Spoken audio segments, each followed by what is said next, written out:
नमस्कार दोस्तों, स्वागत है आपका एक बार फिर से हमारे आरजे चित्रकूट ब्लॉग चैनल में। और हम फिर से एक बार चित्रकूट के जंगलों में मां मंदाकिनी के तट पर आ चुके हैं। और यहाँ ऊपर एक संत महाराज की कुटिया है। संत महाराज अभी कुछ ही समय में यहाँ पर आए हुए हैं और उनका एक तप चल रहा है। इसमें महाराज जी के अभी हम आपको दर्शन करा रहे हैं और महाराज जी से ही अनुभव होता है इन स्थानों के महत्व के बारे में, और वही चीज़ें हम आपको इस वीडियो के माध्यम से दिखाएंगे और बताएंगे। चलिए संत महाराज के पास चलते हैं और उनसे जानते हैं आगे। दोस्तों, अब हम ये जो घाट है, घाट से ऊपर की ओर चल रहे हैं और ये देख सकते हैं यहाँ ऊपर महाराज जी की कुटिया। दोस्तों, अब हम मंदाकिनी तट से महाराज जी की कुटिया की ओर चलते हैं और महाराज जी का नाम है श्याम सुंदर दास जी। ये शुद्ध बैरागी और सिद्ध संत है। मैं ऐसे संत से इससे पहले अभी मेरी मुलाकात नहीं हुई है। महाराज जी ना ही कोई आहार लेते हैं, ना ही महाराज जी की कोई कुटिया है। ऊपर सिर्फ एक छोटी सी पन्नी लगाए हुए हैं और ये जो आसन है और कमंडल है, सिर्फ इतना ही संसाधन है। महाराज जी दिन में सिर्फ एक बार दूध लेते हैं और बाकी पूरे समय यहीं पर बैठ के भगवान की भक्ति, आराधना और जप करते हैं। और ऐसे बैरागी संत से मिलना, उनके दर्शन करना ही अपने आप में बड़ा सौभाग्य का विषय है। इसीलिए हम महाराज जी के पास पहुंचे। हमने उनके जो दिव्य वचन है, महाराज जी ने बताया कि कैसे आप घर पर रह के गृहस्थ किस माध्यम से भगवत प्राप्ति कर सकते हैं, किन ग्रंथों का वो अध्ययन करें, किन लोगों का वो सत्संग करें ताकि उन्हें गृहस्थ में रहकर भी भगवत प्राप्ति हो सके। वो पूरी बात इस वीडियो के माध्यम से महाराज जी ने अपने शब्दों के माध्यम से हमें बताई है। तो आप महाराज जी के दर्शन करिए। और ऐसे दुर्लभ संतों के दर्शन अपने आप में बहुत बड़ी बात है। और हमने ये महाराज जी के वचन जो हैं उनको इस वीडियो के माध्यम से आप लोगों तक पहुंचाने का प्रयास किया है। तो वीडियो को ज़्यादा से ज़्यादा शेयर करें, आगे भेजें, ताकि और भी लोग अपने जीवन को सुधार सकें इस तरीके के दिव्य संतों के वचन से और दिव्य संतों के मार्गदर्शन से। हम संतों के ही वीडियोस बनाते हैं अपने चैनल के माध्यम से। किसी भी संत की कोई सेवा छोटी बड़ी आप करना चाहते हैं तो हम स्क्रीन पर अपने नंबर भी दिया करते हैं, जिनके माध्यम से आप कर सकते हैं। फ़ोन पे, गूगल पे, व्हाट्सअप, या कोई जानकारी चाहते हैं किसी संत के बारे में तो वो आप हमारे नंबर के माध्यम से हमसे ले सकते हैं, मैसेज करके ले सकते हैं, कॉल करके भी प्राप्त कर सकते हैं। तो इन संत महाराज के आप वचन सुनिए और जानिए कि कैसे गृहस्थ में रहकर भी आप भगवत प्राप्ति कर सकते हैं। और बड़े सरल शब्दों में बताया है। और ऐसे सिद्ध संत के दर्शन, श्याम सुंदर महाराज जी के वचन हमारे लिए भी बड़ा सौभाग्य का विषय था। रहकर देखिए, आप लोग भी इसको सुनिए। पुराणों में 18 पुराणों में सब में वर्णन है भक्तों का चरित्र जी महाराज। और स्पेशल अगर आप पढ़ना चाहें तो भक्तमाल नाम का एक ग्रंथ है, इसको भी पढ़ सकते हैं। 75% ग्रस्त भक्तों का चरित्र है जी। तो घर में रहकर ही उन्होंने भगवत प्राप्ति की, भजन किया और ठाकुर जी की प्राप्ति हुई है और कल्याण किया जी। तो घर में रहकर आप भजन कर सकते हैं, क्यों नहीं कर सकते। अब आपकी रुचि होनी चाहिए, बिल्कुल, है ना। आपकी अगर रुचि है, भगवान से प्रेम है, तो आप अवश्य करेंगे, समय निकाल कर अवश्य। बिल्कुल व्यक्ति जिसकी भी, अब ऐसा थोड़ी है कि घर में भजन नहीं करते, लोग बहुत करते हैं। बिल्कुल। तो उनको कैसे मिलता है समय, वो कैसे करते हैं, उनकी रुचि है, इसलिए वो समय निकाल कर भजन करते हैं। तो आप भी कर सकते हैं। मान लीजिए ज्यादा समय भी नहीं मिलता तो सुबह शाम 1-1 घंटे भी, आधा घंटे भी एक नियम के साथ करने लगे करें आप।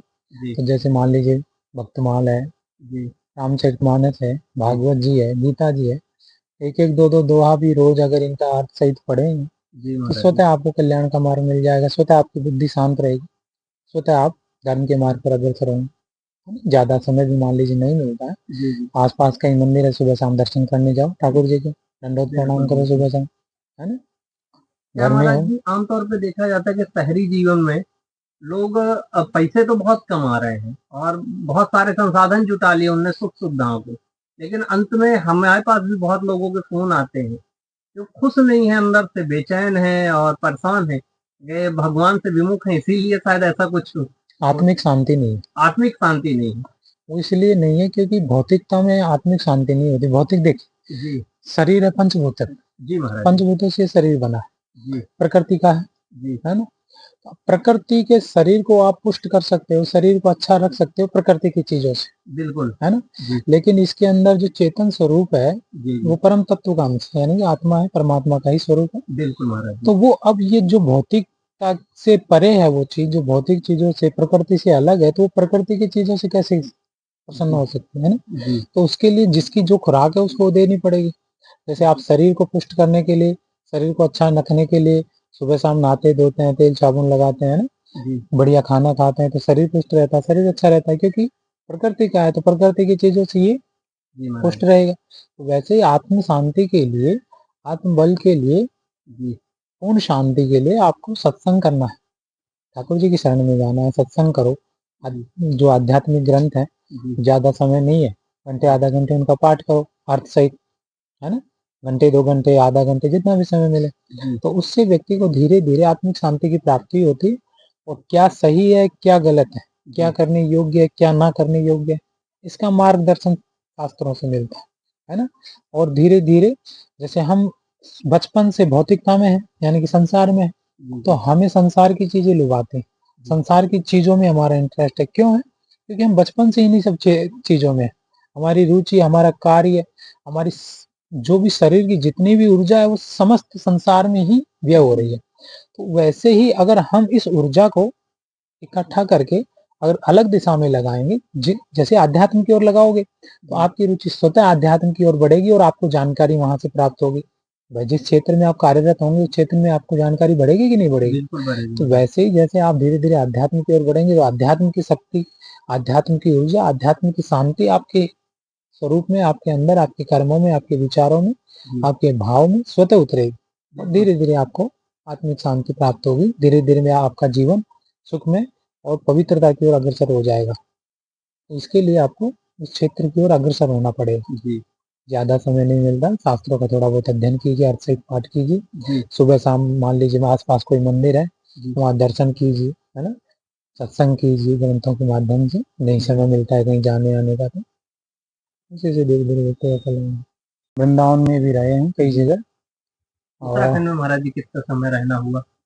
उत्तराखंड में हम रहे थे करीबन 2.5 3 3 साल के समथिंग। उसको तो देवभूमि कहा जाता है, भगवान की धरती। और नर्मदा क्षेत्र में भी रहे हैं, जी राजस्थान में भी रहे हैं। जी।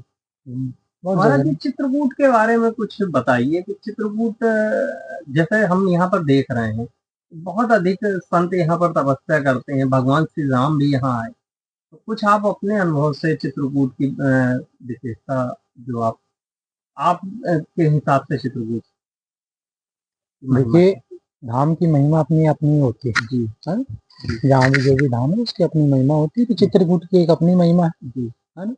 इसको तप लोग बोलते हैं, क्योंकि राम जी यहाँ रहे तो तपस्वी बनकर रहे, जी है ना। अनेक ऋषियों ने यहाँ तप किया है। जी आज भी स्थान है, जैसे वाल्मीकि जी हैं, सर्वज्ञ जी हैं, सुतीक्षण जी हैं, जी है जी ना। तो वो ऐसे अत्रि जी हैं, जी ऐसे और भी अनेक ऋषि मुनियों ने यहाँ तप किया है आसपास। जी और राम जी यहाँ रहे हैं, तपस्या की है राम जी ने। जी तो उसी के प्रभाव से यहाँ की महत्वता है। जी। तप लोग इसीलिए कहते हैं।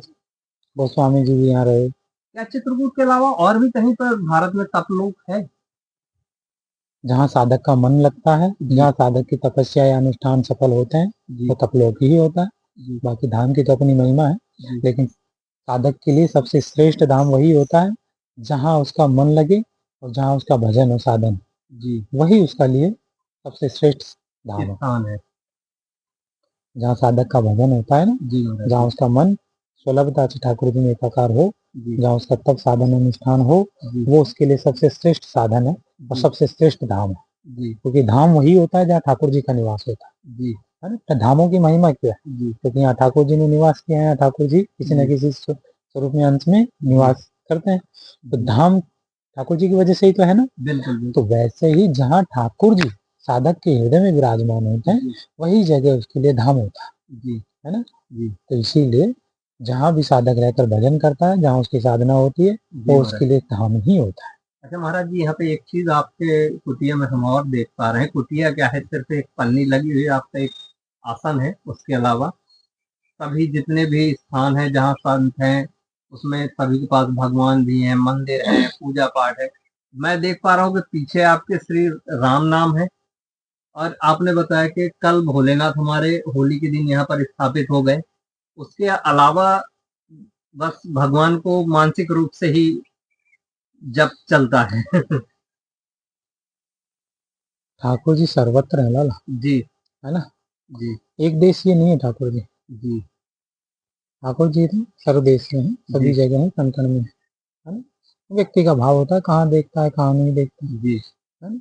अब ये भी राम नाम विराजमान है, राम नाम, राम जी की शक्ति है, राम जी स्वरूप में राम नाम विराजमान है, राम जी है, जी। भाव है तो। और भाव नहीं है तो कितने भी सुंदर प्रतिमाएं रखो तो कोई मतलब नहीं है। नहीं, वही चीज तो महाराज जी है ना? आपके यहाँ पे हमें देखने को मिली कि जो हम्म। आपने आप अब ये साक्षात गंगा जी बह रही है, भाव है तो ये गंगा जी है, नहीं तो जल बह रहा जी जी है जी ना।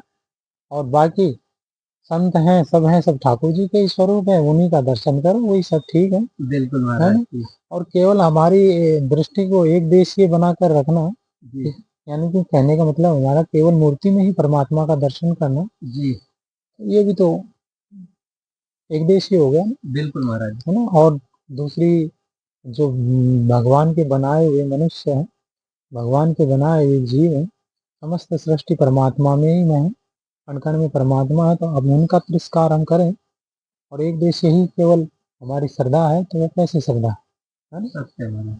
हाँ, तो इसीलिए अच्छा है, मूर्ति पूजा भी ठाकुर जी का ही स्वरूप है, ठाकुर जी जी का ही एक अवतार माना जाता है, अर्चा अवतार बिल्कुल बिल्कुल। है ना।